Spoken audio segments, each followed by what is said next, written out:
So somebody asked me, what do I do? And I haven't felt uh, that confused or stuttered or stuck in giving an answer. And so, what do? I do a bunch of things, right? Let's start off with the lowest hanging things. I solve problems using design and tech. Now that does not make sense to a lot of people, but when I say I designed event creatives, that makes sense. Where I edit videos for creators, that makes sense.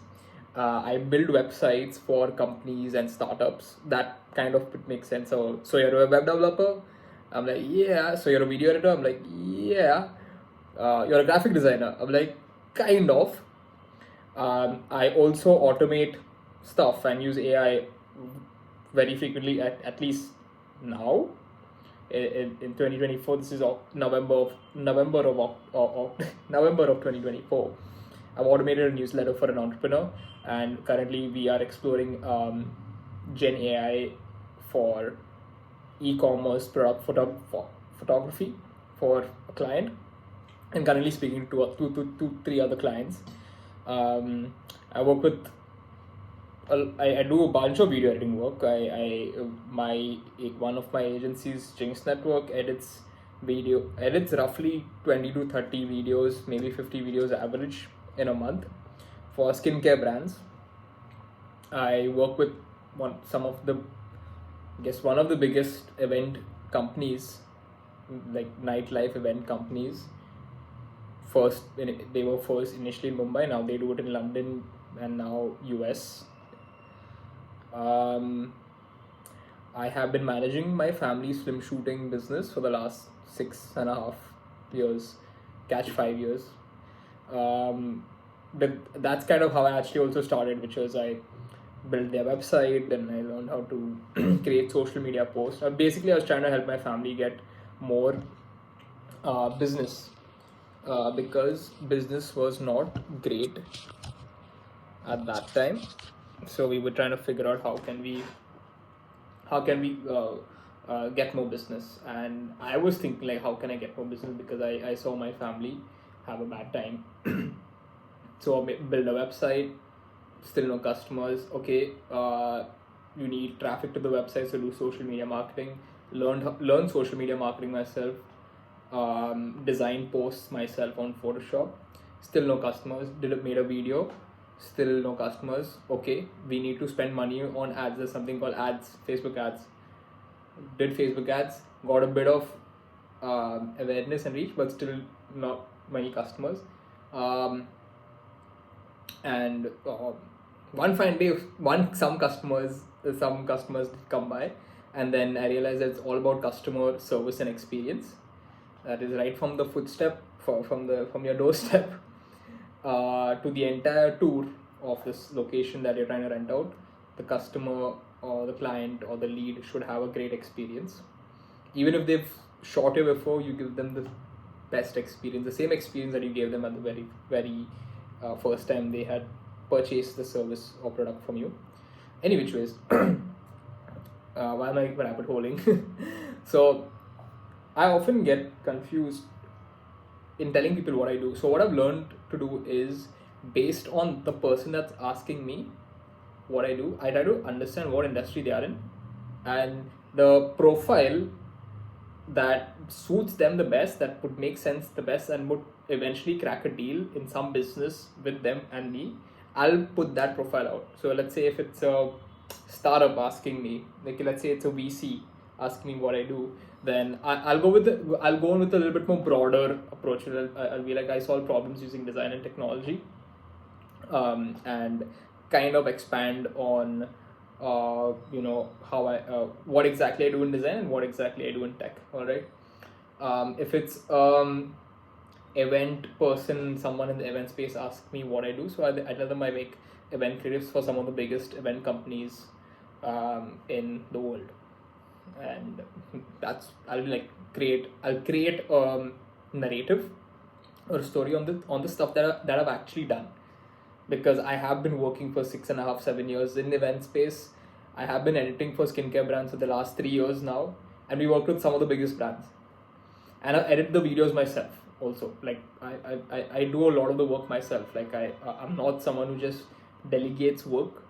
I often end up training and teaching the person that's going to be doing the work, because quality matters a lot for me and for my clients. Because of that type of work, they're getting more business, right? And I want to make sure that they get more business in the future, which is why quality has to always be the same or increase always.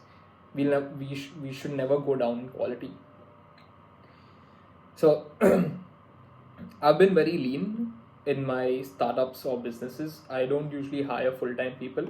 The only full-time person I guess I have on my team, in my, I guess, my business, is an accountant and finance person. Like they do finance and accounting for my business, and basic taxation and stuff, right? So tax accounts is something that you usually don't want to screw around, and you want someone professional handling it. There are many other places in your business that you'd want someone professional handling that, but my setup is very lean. I have very low overhead costs in running my virtual one person kind of business or startup. I have a project manager that manages my video edits for a skincare client, and stuff is a bit streamlined, but we're looking to improve over there as well. So yeah, again, there's so many different intros that I keep shuffling. I build no code websites also. Like, so I've built a website on almost every platform, like Wix, WordPress, Webflow, Framer. Framer is something that I'm like recently, just for fun, I was like, chalo, let's do it as a service. And I got a chance to redesign and revamp an entire website on Framer for a client. They had a website on Wix and I made it on Framer, and they were very happy. They were an investment firm. Any which ways, I love creating things is what I learned. I love mixing design and tech together. For the very long time, I've been using the word design and tech because tech is more like using tools and applications. But now I have learned that true tech is actually, like, I've dived very deep into technology, I feel, right now. And I might not be like that. I might not be that deep into the iceberg, but I'm pretty sure I am like mediumly. Let's say if this is the iceberg, tip of the iceberg, right? Like, let's say over here on the tip of the iceberg for a lot of people in tech, it could mean like HTML, or like building a no code website and stuff like that. And I would say I'm somewhere like here. I'm not that deep, which is like programming and stuff, like robotics and all of that jazz, but I'm somewhere here in the middle. All right, so I know how to code.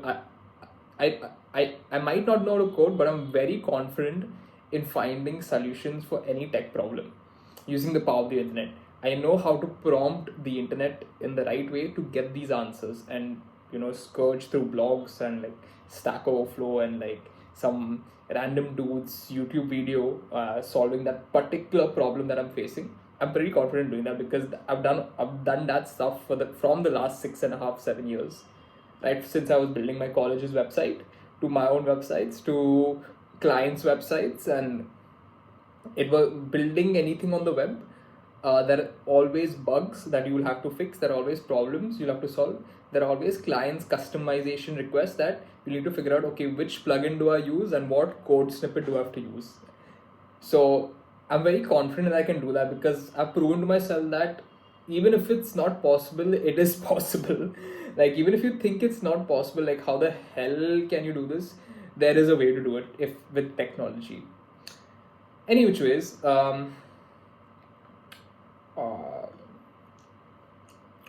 I'm also working on some real estate work, trying to kickstart a redevelopment project for one of the properties that I own, which is again something very different now, completely different tangent. So what I've realized is that I am someone who can solve problems. All right, I know how to learn stuff quickly. I know how to teach people. So learning and teaching is like one of my core attributes. And once you learn how to learn, you can apply that to any field and any industry, anything basically. You want to learn how to play a guitar, you know, you learn how to play guitar, whatever. There's a fundamental way and there's a practical way. I am more of a practical learning person. Like if there's a new tool that I have to learn, I'm gonna dive straight head first, press all the buttons, like, explore the entire interface. And then when I'm stuck, I'll go back to a fundamental thing, or theory, which is like a read documentation, watch a YouTube video, and then again reattempt it, and then fail, and then this loop kind of continues. And I try to apply it with an actual project, so that there's an actual curiosity for me to solve that particular problem, or to find the answer to the problem that I'm facing. So I'm very strong in finding solutions to problems. And I've done that with people as well. For people that are facing a problem, I think I can confidently say that I've helped them solve the problem that they're facing, either via consultation, which is just speaking to someone. It's kind of like therapy for them. And I also love doing those things because it allows me to actually test the facets of knowledge that I may have in my brain to actually help someone out, right? Sometimes, most of the time, people just need clarity and are a little bit confused because because stuff is not organized on their end, or there's a lot of information that they're working with, or maybe there's some negligence. You never know. So you'll only understand once you ask them questions, right? When you have a conversation, right?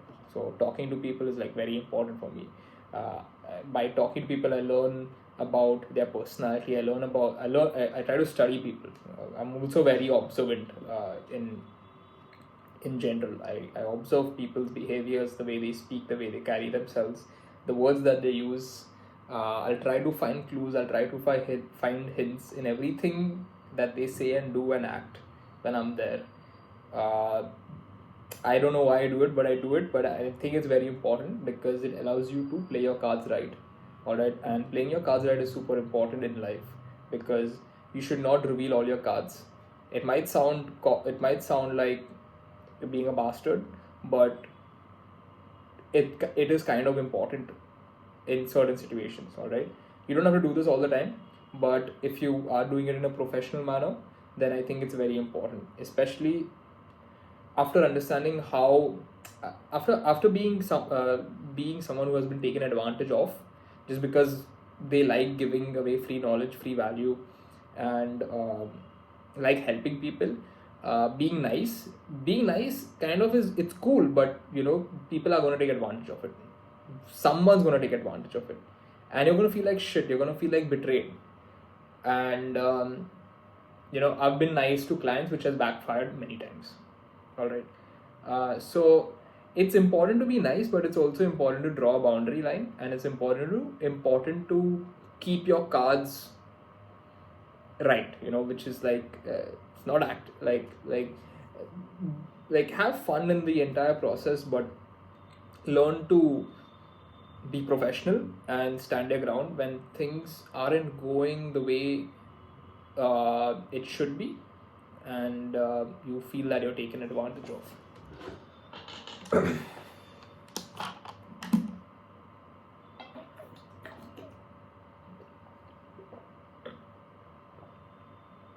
So anyway, which ways, the reason I've made making this video is because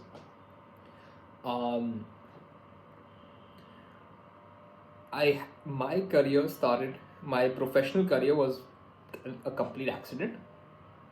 I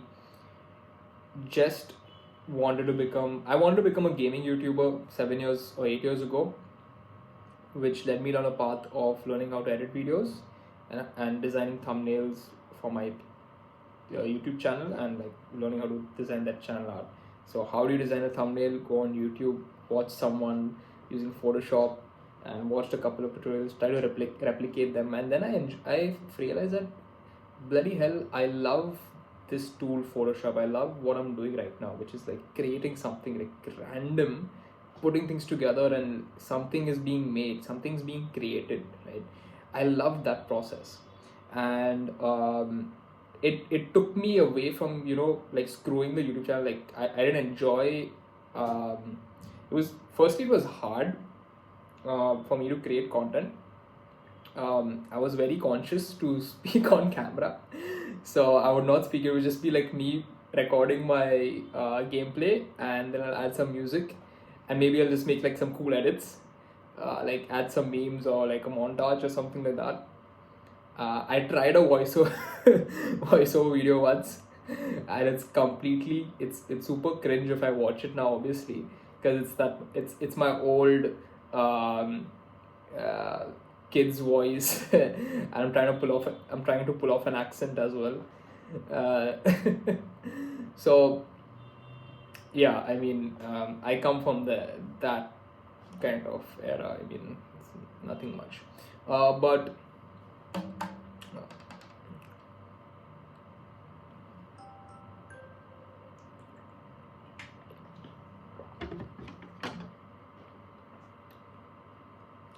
because of being a gaming YouTuber and learning design, I also found out that one can make money selling cosmetics or in-game cosmetics, designing in-game cosmetics. Sorry, and I was playing this very famous game called Counter Strike Geo, Global Offensive. Some of you may know about this game, but in this game you had like different skins, all right, for different weapons, and every quarter or like every a few months, like the game maker Valve would release a drop. All right, in this one drop there would be a set of skins that every item or different items would get. And this was obviously rarity based, so there were some skins that were super rare, there were some skins that were very common. All right, whatever, that created an entire economy. People started attaching up value to it in terms of monetary value to it, like money. So the market was huge in CS:GO. You had a bunch of people trading skins. You needed a key to open these cases that will give you a random skin. So the keys itself were a very liquid trading commodity, which people used to trade a lot.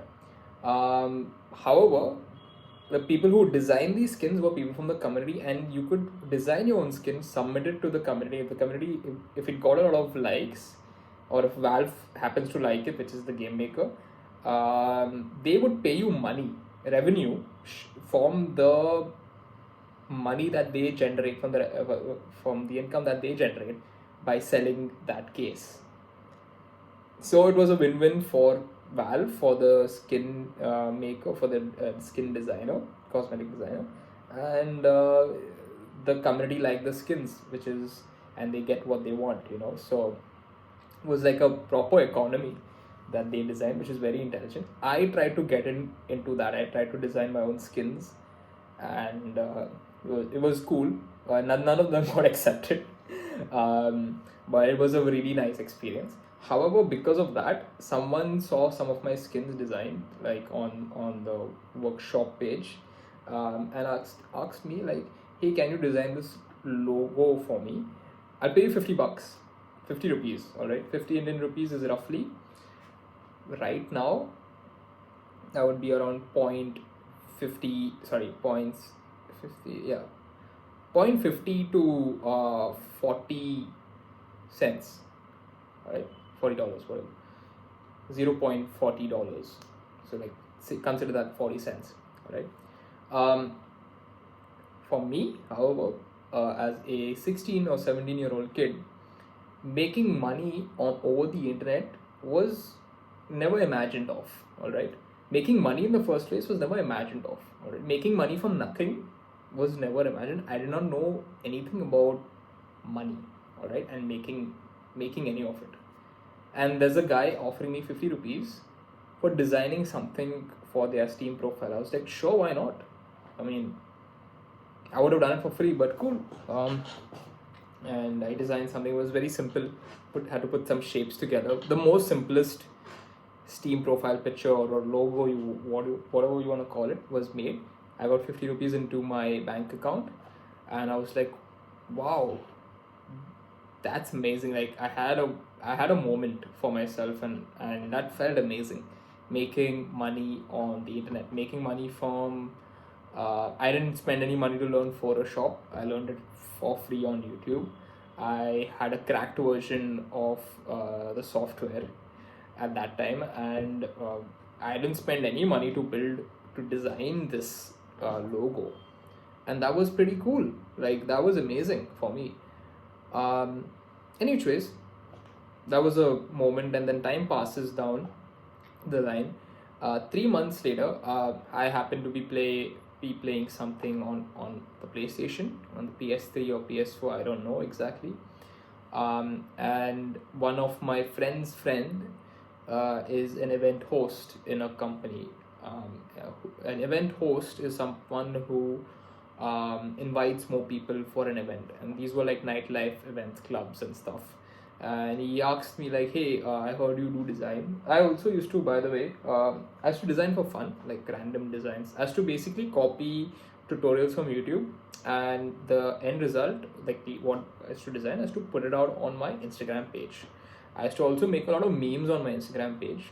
A lot of them were video memes, and I was like that kind of person who wanted to become a YouTuber, wanna be YouTuber, or wanna be Instagram content creator back then, like 2017, 2018. Uh, very different era for all of this stuff. Looking back at it, it seems very, very cool though.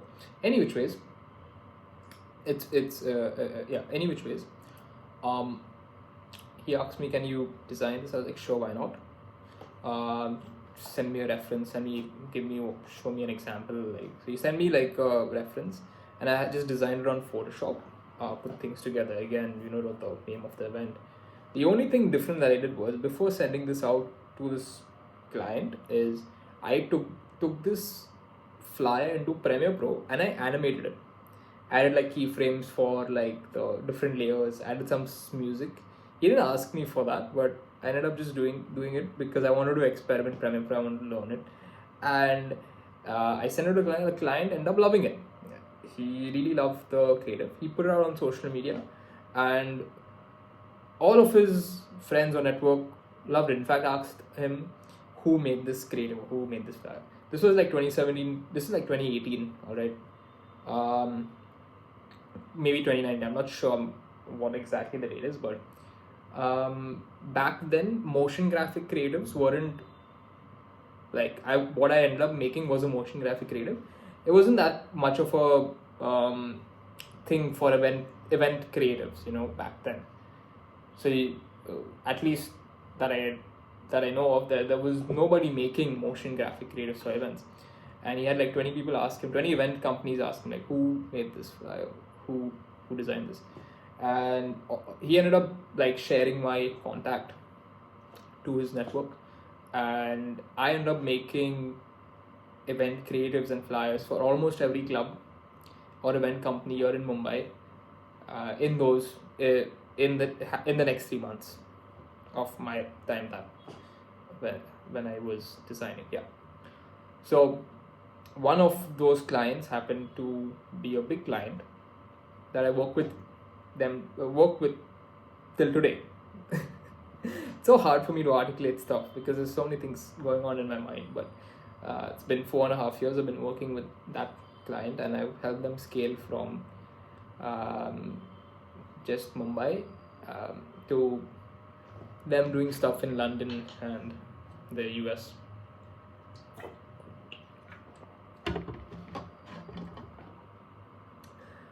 Point is, I never planned for all of this stuff. I never knew that this would turn into a career. I ended up making good amount of money actually, just by doing graphic designing for event creators and a bunch of video editing. So I would say it's not just graphic designing is the thing, but like my add-ons are like motion graphic creatives or like event teasers and promo videos and stuff like that. Stuff that kind of gets people hyped up on social media. That was my main USP with the work, because I used to also consume a lot of content, and I used to consume a lot of design content, and I loved like music. like the music culture, and I listened to a variety of music, so I could just understand the vibe. And music really sets the vibe for everything in design, and you could use music and you can translate it into design. Or I would say that's kind of like my that was and still is one of my specialty, which is I'm able to like pull in those vibes from that signature on that music into something that is visual, something that you can identify with, and something that can you could resonate with. You know, like, wow, this looks and sounds the same. This looks just like it sounds, or it sounds just like it looks, right? That was something that I guess I was able to achieve. Anyways, started a small community in college. I love teaching actually, so as much as I love learning stuff on the internet for free, I realized that hey, we're all good at something or the other in life, but we simply don't know how to monetize it or how to actually make money from the things that we know. Like, how do we actually make money from the knowledge or the specific information that we have? And I realized like a lot of my friends that back in college, like, um, were one of my friend was making money as a voiceover artist, because his dad used to also do voiceovers, and he also started doing voiceovers. Pretty good, pretty cool stuff. But apart from him, not a lot of my friends in my friend circle knew anything about money or making money.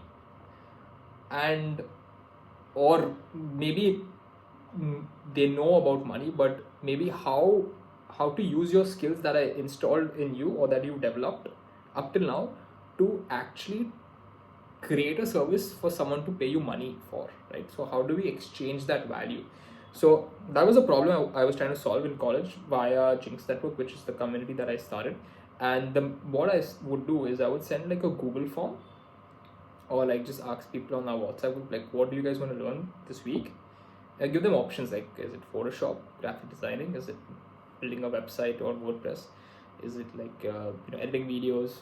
I started editing videos on Windows Movie Maker, then Sony Vegas Pro, and then Premiere Pro, by the way, and then obviously After Effects. But that I started on that platform. Any which ways, so, or like the social media thing, right, that I help my family business with, I would ask them, like, do you want to learn social media marketing, social media? In all of these departments, which is design, marketing, development, I also had a department for sales. There were like multiple mini courses or mini topics that I would like teach. You know, in sales it would be like how to create a sales deck or a sales pitch deck, or how to speak to clients. uh, in design it would be like, designing a flyer in Photoshop, or designing a logo. In brand, like, I would have sessions on branding and brand strategy, creating a brand. In marketing it would be like how to create a social media strategy, different things in marketing, basically. Like, it was like the school college community. It was a very small community, but it was a community at the end of the day. It was a very faulty community because I was not monetizing this community, and I had no idea how to run anything. But I was trying. I was just like, we got to do this. Like, everyone was in it. Like, all the people that we started this with, like the initial members, they also wanted to do something. Like, you're a young college kid, you want to do something. Also, we got even closer as a group because one person from the team that we were in the who was with us in college together told me that the principal is looking for a website, or the website was broken. Something, there was some hint about the website. I was like, chalo, let's build a website for the college. I've never done it. I built a website. Like, I was confident again, right, that I was able to solve something on the web, on tech. Like, I'm confident in finding the solution, right? Just the way I built my family's website, I don't think it will be hard to build the college's website. So I was like, chalo, I went up to the principal and I told her that, hey, I'll build your website for free. She agreed. She's like, why not? And I didn't know jack shit about building a website. So what I did was then go to YouTube, and I watched 7 YouTube videos, and I built her the website, and I applied my skills from now branding and design into this website process. So it was not just like a website, it was like a really nicely designed website which added value. It solved a communication problem because now students and parents could access information clearly and visually, and get an idea of the timetable and the notices and the curriculum that's going to be coming up, and it solved that communication problem, and it was great. But we didn't stop there. We were like, how can we make this website even better? Which is why I love my community. And someone had an idea of putting like we came across this one college called Ryerson University in Canada, and they were like one of the institutions that had like this 360 virtual tour of their entire campus. Like you could like get an entire tour of their campus from your laptop. Like you can access different places and get a 360 view from sitting wherever you are in the world. So like, why can't we have this for our college? So we emailed 10 VR companies, or or people who we thought would do VR. One person replied and decided to come down. We spoke to our vice principal, and we somehow convinced him and his company to give us this VR tour, and for a very, very like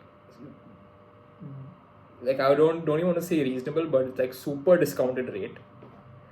And he was happy to do it. He was a very nice guy. Matter of fact, he's someone that I work with till today, and is a very good friend and a mentor in my journey. But yeah, I mean, I'll come to that story later. But he did it. He flew a drone up into the sky. We got a 360 virtual tour. We chroma key people standing in this virtual tour, and we had a virtual tour with a video with a person, like actual personality, like talking about, okay, this is the campus, this is the basketball area. Like we had a very interactive 360 virtual tour on our college's website that we built. So it was pretty cool. Okay, now when you do stuff like this in college, you get a lot of cred, you get a lot of street rep. All right, like a lot of reputation gets earned when you do something like this in your college days, and you can use this reputation for your advantage. All right, and we leveraged that reputation to our advantage. We were known as like the name Jinxed, which is the name of the committee, still is the name of our agency. It was kind of like the thing going on in college. It was not huge by any means. It was a small thing, but anyways, that was our platform for learning. We Jinxed was like a brand and a platform for all of us to like learn for free and try things out, like get practical learning. We also made money. Like we all made money through Jinxed. Every member has made some money through it. And we try to combine everyone's strengths together. Like someone's good at writing, so you let him do content writing. Someone's good, is passionate about photography and videography, so let them be the videographer for project A and B, whatever. So that's what we did. We just like crowdsourced like skills, and we packaged them, and then when you put a copywriter, someone who is very good with data analytics, and like a photographer, videographer, content creator together, you can create this service called social media marketing, right?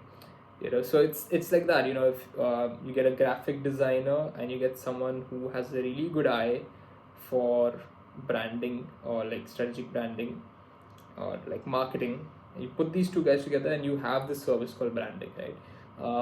You get someone who's good with speaking with clients, and you get a developer, and you have the service of web development. So you can create services. All right, so we realize that we can create any fucking service out there. We just need the right skills that service requires, right? Now we made a ton of mistakes. We hodgepodged everything up, and I I don't know how I'm saying the word we. It was I kind of was the main person just managing people, and like sucked at delegating, and kind of it was just like trial and error, like putting things together, seeing if it works. Certain things work, certain things did not work. But it was the spirit of doing stuff, and we just did things for fun, and whatever stuck. And I think best decision I've ever made in my life. I think this was like destiny and life, and it was done right. Like, it shows me this was the best decision, or whatever stars aligned. Like, the best, the best of the best has happened, and I'm very glad that I'm here, and I'm grateful for the entire journey. Because I don't think I would get the same level of exposure anywhere else. I think you'll get the best exposure when you try things and you fail by yourself. So yeah, and I basically got paid for failing. I made money for failing. That is what I was able to do. All right. You can fail and you can not get paid money also, which is fine. But I was a little bit extra confident, and obviously we ended up giving great service to our clients. We still do, which is why we still have clients and we're still running and are still operating. But there were certain clients that we realized that there are red flag clients, there are green flag clients also. There are good and bad. There's good and bad. There are clients who understand what you do. There are clients that don't understand exactly what you do, but they still pay you money because somehow it's working. There are different type of people that you'll work with. There are people who can't take up responsibility. There are some people who want extra responsibility on their plate. There are people who talk loudly. There are people who talk softly. There are people who can handle 10 things at a time, and there are people who handle 1 or 2 things at a time. So there's different type of people, and when you work with people, you'll understand like different people, different personalities, and that helps you shape your perspective and the way you do things, the way you speak to people. I found myself being very empathetic with people, and I actually got a lot of feedback in my first company, or you could say Jinx 1.0, that I was being very soft with people. Like, I used to not delegate properly. I'm not firing anyone. Like, if they needed to be fired, I hated the idea of firing anyone. I still do. I wouldn't want to fire anyone, which puts me in a very it puts me in a situation where I try to hire the right person so I don't have to fire them. And I don't think I've ever fired someone ever in my life. I would just part ways. So any which ways, the point of this video started with what do I do, and these are all the things that I've done so far, and I'm pretty sure there are many more things that I'll be doing in the future, because I just fundamentally believe that you can learn anything you want, and you can, if you can dream it, you can achieve it. It all starts with a vision and a plan, a roadmap to achieve your goal and vision. So by that means anything is possible, and you can do anything you want in life. It's just that it gets difficult explaining to other people like what I do, because I don't want them to get the wrong idea, and it's also that I don't want to give off a wrong impression. There's a lot of overthinking that's happening on my end as well, but I think that is something that I have to overcome myself by learning how to articulate better, how to think clearly, and have some really good situational awareness. So yep, just wanted to make a video on what I do. Cheers.